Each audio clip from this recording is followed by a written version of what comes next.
So what about your upcoming schedule for straight up racing, Bill? You know, it's 2016. We already started booking. Most of that is solid. Back in October of 2015, our schedule is full.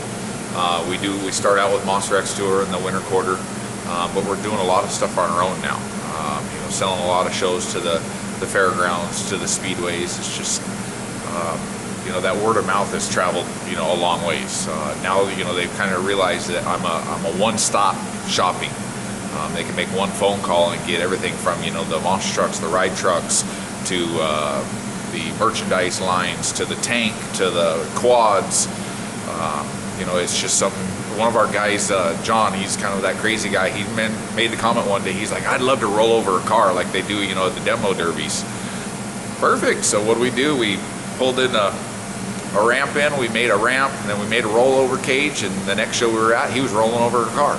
So it's just something that we try to make this fun for all the guys. I think our newest thing that we just got is we bought a smart car. That way, Mr. Rockstar can have something to be able to get around town in, this and that, so we're not always having to drive a semi. But then we started joking, we can all 7 of us pile out of a smart car, like they did at the circus. Just trying to make everything one-stop shop. Most of my referrals come from other speedways. When the speedways are talking to each other and they say, "Hey, actually, we use this guy and he does a fantastic job." We don't have to deal with him and he brings everything. And I think that's really helped me a lot, just being able to have this one-stop shop. Some of them said to you that maybe they've seen you on videos or anything like that. Facebook, and that's all. social media is huge.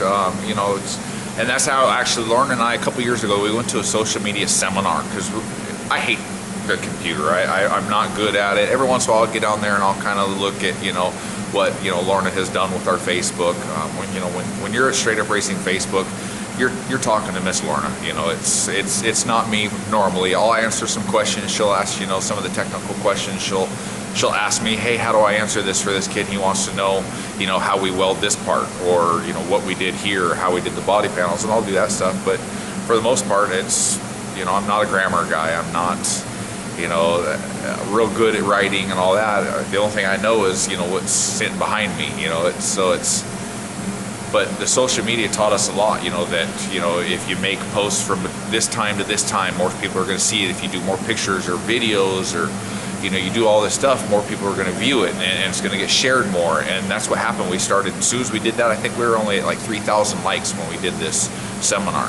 And then in a year time, we got, I think we're at 12 or 13,000. So, we gained 9,000 people in a year just by, doing what this seminar told us to do, and by doing these posts and not over posting and not, telling them, "Oh, I had Cocoa Pebbles for breakfast," but actually doing the real stuff. Like she'll do a photo on what our list of stuff to do today is, the new semis. And when we learned how to do the realistic flames, I was just playing around on YouTube and I seen this video on how to do realistic flames, and it was like, I'm going to try that. So I came in the morning and cut out a piece of cardboard and started trying to do it. And then next thing I said was, I'm going to go ahead and do the body. And then that night we painted realistic flames. It's people like seeing that stuff because we're just average people, just like yourself or just like who's watching this video.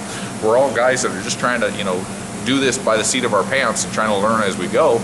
And it's working for us. I tell my guys all the time, I got a couple guys standing behind the corner trying to make faces at me and trying to do, lift up their shirts to try to get me to laugh and all that. But I know we're going to mess stuff up. If you walk out there to our scrap pile, you're going to see plenty of stuff that cost us a lot of money to try to make, and it didn't work. But then we've got stuff sitting right behind me that is working. It's worked for going on its 3rd year. So it's the biggest message to people is don't be afraid to try.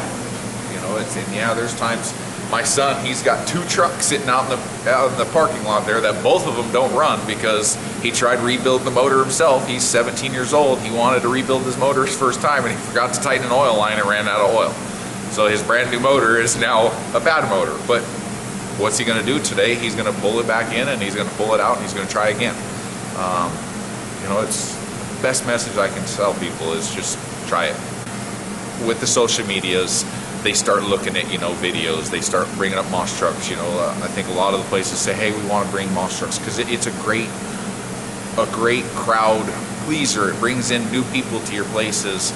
And I think as soon as they start looking up, then they try to find who's close, who travels, what kind of show does, who does these kind of shows. And then once they start looking on the internet, that's where they find me. And when you go to WARPA every November, late November, when you step inside a room with everybody else who owns these speedways or making dates for their events, but most of these people automatically know who you are? Yeah, I mean, we go to these conventions where a lot of fairs go to conventions, a lot of speedways go to these conventions. And what it is it's a bunch of people that are all in the like business. You know, they all own fairgrounds or they all have speedways, and they go in and meet with other people to try to figure out how they can better their tracks, how they can get more on time, how they can sell more tickets, more people in the stands, how they're doing their social media. You know, they talk to each other to try to better all of the racetracks around or all of the fairgrounds. And then new acts come in like Mr. Dizzy, you know, motorsports, where he's you know, blows himself up and he does car flips. And then there's outlaw racing and sprint cars and midget guys, and well, and then there's monster truck guys. And I've been there, I think, going on 5 years. So it's, you know, when I walk in, they know exactly who I am. You know, I show them a video, I say something just like I do now, you know, that there is lots of monster trucks out there. You can hire, you know, 10 different monster trucks, or you can hire this one guy that's going to come in and bring the whole thing for you. And I can do it, you know, for a quarter of the price as some of those promoters that can go out there, because they have so much other overhead and they got to hire all these other guys. And so it's a lot easier for me to do. Okay. And what's new for this year as far as, we see you got 5 monster trucks here, right? Yep. Whatever happened to Safety Clean, Rockstar, and Mega Merc? You know, those ones, they were going to be our Europe. You know, that was our biggest goal, was so we did so much of the Europe stuff where it was so hard coming from Washington going all the way over to the East Coast to be able to ship. So that was our goal, is to be able to have a complete set that is sitting, waiting to go, you know, on tour with, you know, to Europe, to Turkey, to Australia, all that. So now we have our 6 trucks that are over here, and then we have the 4 trucks that we're going to be able to send. So now they're just sitting on the East Coast. They're actually at Bobby Holman's, just sitting in the trailers, ready to go on the next tour. That way we don't have to worry about, you know, what shows we can and can't do, because it takes 4 weeks to be able to ship, you know, over there. And then you do your shows over there, and then you got to have 4 weeks back, and then you got to drive. I mean, it costs about $1 a mile to drive. So if you got 3,000 miles each hauler, that's, you know, if you got 2 haulers, there's $6,000 it takes to get from Seattle to Georgia. So then that's another reason why we just said, hey, let's go ahead and leave them over on that side of the world. That way, as soon as another one comes, we can just fire up the semis, drive them over to the docks, and ship everything over. I've seen a lot of Washington shows on your latest schedule. That's the biggest thing is my guys love being home. You know, before, our old shop was just, we could fit 2 monster trucks in it, and that was the short trucks. That was Rockstar and Kid, and they would fit in there. Well, once we started going with these long wheelbase trucks, literally we'd have to jack 1 truck up to be able to clear a water line that was in the back of the shop, because the frame would hit it. So we jacked the front up, and then the other truck would have to touch, and that's how, and we had to crawl under the trucks to be able to fit 2 in. It just got to be, it was a nightmare. So to us, it wasn't very, you know, economical. It wasn't, you know, very efficient to be home at the shop. So it was just as fine just to be able to stay out on the road and work on the trucks out of the trailers like we would normally do. Now that we got this big shop, and you know, all of our guys are based out of, you know, most of them Washington. You know, it's the biggest thing we want to do is be able to stay home. So that's what we've been focused on, is trying to find more speedways and more fairgrounds, and trying to stay closer to home, because the thing we want to be is, you know, home is the place that we try to get to. So that's why we're trying what we can and working with these speedways and doing as much PR and media and social media as we can, and doing as much displays, because if we can make these shows work over and over again, you know, ultimately we'd love to be able to only have to be gone for 3 days, and then we can come back, and then we can come to work and do all that. You're verbally exceptional as far as whenever you get on the mic. You know, I'm actually, when I'm around like my peers, I'm actually quite shy. You know, I actually get just as nervous as the next guy. You know, if you put me up in front of a group, you know, on a mic, and I got to talk to people, you know, that I know, or I'm trying to, you know, either get shows from, or I'm telling, you know, people advice on something, I actually get nervous just like anybody else. It's actually the kids, is I can talk to, you know, your boy all day long. You know, when we go somewhere, I want to sit at the kids' tables, because that's who I am. I'm that kid. But as far as the talking, you know, and being able to get on the mic and just be able to go and go and go, I mean, sometimes the radio stations are telling me, hey, wrap it up, you know, because we only got so much time. to me, we're in that position, I think, where, you know, the kids respect us, you know, they idolize us. So this is my 2 minutes to be able to try to get these kids to maybe be that kid that one day he's going to make the difference. You know, where instead of him being that kid that's going to be, you know, on the computer all day or video games or be, you know, socially awkward, maybe he's going to be that kid that wants to come down and meet us at the pit party and talk with us and start asking these questions, or it sparks that drive to where they want to be someone that learns how to build their own motors, or someone that can, you know, build something and create something. It's you know, we always tell, like after the show, you know, what Lorna, her deal is, she always pushes kids to get a good education, because you can think that I want to drive a monster truck. Great, you know, any dummy can put a helmet on and, you know, like Dewey said, hold it wide open and just pray for the best. But that's not what's going to help. You need to know math. You need to know, you know, your geometry on be able to how to make things stronger.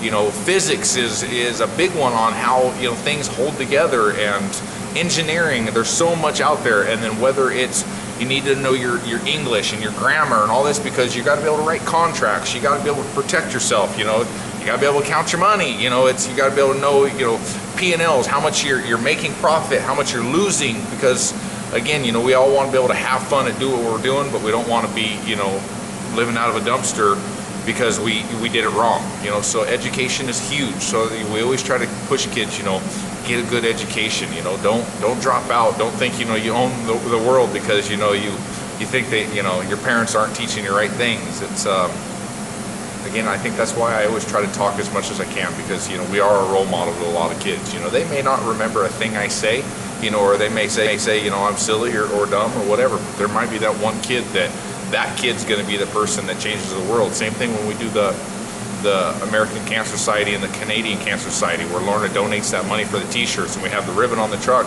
And she always talks, you know, with these people, because sometimes it's, whether it's the helmet giveaways that we do, you know, she tries to mix it up, give it to the little girls or give it to a cancer survivor or whatever. It's, you never know that little girl that she gives this helmet, it only takes us about an hour to make a helmet, paint it up, put the pigtails, and, you know, it costs us about $80 or $90 to do a helmet.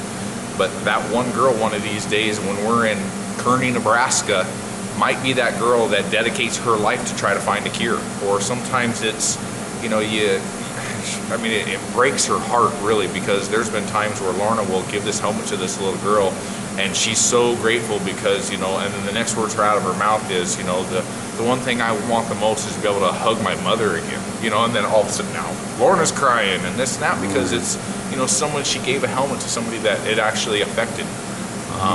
You know, so that's why I try to tell people, you know, I try to tell my guys, you know, be respectful, when we're out at the restaurants, people know who we are. We're wearing Straight Up Racing gear, we're wearing Monster Truck t-shirts, they know exactly who we are, you know. So we always try to be on our best behavior, because, you know, we are going to be role models for somebody.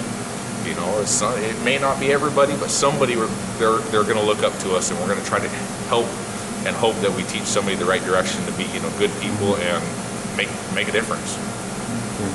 Well, Bill, thank you for your opportunity to let me in here as far as interviewing you. I mean, you and Lorna has been really great as far as let me have access. I've been really friendly with me inside the shop at the shows. You know, Patrick, you're always welcome. Thank you. Just anybody's welcome. Yeah. You know, again, we're just a bunch of, you know, grease monkeys and knuckleheads that are just, you know, living a dream too. We've just gotten the chance, and we're blessed with being able to do it. So it's, if we can pass it on to somebody else and teach somebody, what was it, last week we just had a high school kid came in, and he actually helped assemble Identity Theft Jailbreak, you know, for his senior project. You know, it's something that was his dream, you know, this is what he wants to do. So I was like, if you want to come and see what it's like, let's do it. You know, again, you know, it's whoever's going to be watching this videos, it's, you know, don't be afraid to try something. You know, I was that kid that I took my mom's VCR apart when I think I was 9 years old, just to see how it worked. It never worked after that. Yeah. But again, it was just a failure in my life, but I took it apart. I figured out how to take it apart. I obviously couldn't figure out how to put it back together, but, you know, there's always that someone's going to be able to build and design something. You never know, it might lead you to be the next person to go to the moon, or it might be the next person that jumps a monster truck as high as the moon. You never know what's going to happen. Thank you, Bill.